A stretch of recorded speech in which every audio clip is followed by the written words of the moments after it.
আজকে দুদকের ৫/১২/২৪ যে মামলাটাতে এই মামলাটাতে আসামি জুনায়েদ আহমেদ পলককে গ্রেপ্তার দেখানোর জন্য চাওয়া হয়। পরবর্তীতে আমরা কোর্টে সাবমিশন করি জামিনের জন্য এবং সেখানে আমরা বলি যে আমাদের যে জুনায়েদ আহমেদ পলক যিনি রয়েছেন তিনি আসলে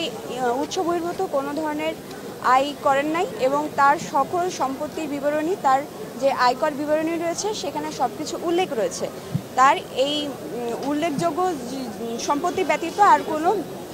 উৎস বহির্ভূত কোনো সম্পত্তি নেই এবং আমরা সেখানে উল্লেখ করেছি যে তিনি খুব অল্প বয়সেই তার পৈতৃক সম্পত্তি থেকে ২৭ বিঘা জমি পান এবং ২টা বাসা পান সিংড়াতে এবং নাটোরে, এবং তিনি নাটোরে যে বাসাটা পান সেই বাসাটা বিক্রয় করে তিনি আবার কিছু জমি কেনেন এবং সেখানে আবাদ করেন মৌসুমের বছরে ৩ বার এবং সাথে মৎস্য প্রজেক্ট চালু করেন এবং সেখান থেকে তার ইনকাম ছিল।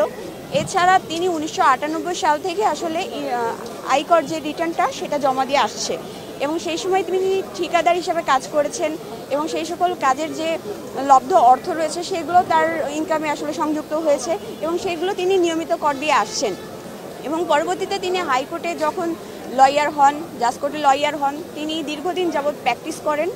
এবং এই প্র্যাকটিস লব্ধ অর্থ তার সাথে সংযুক্ত হয়েছে।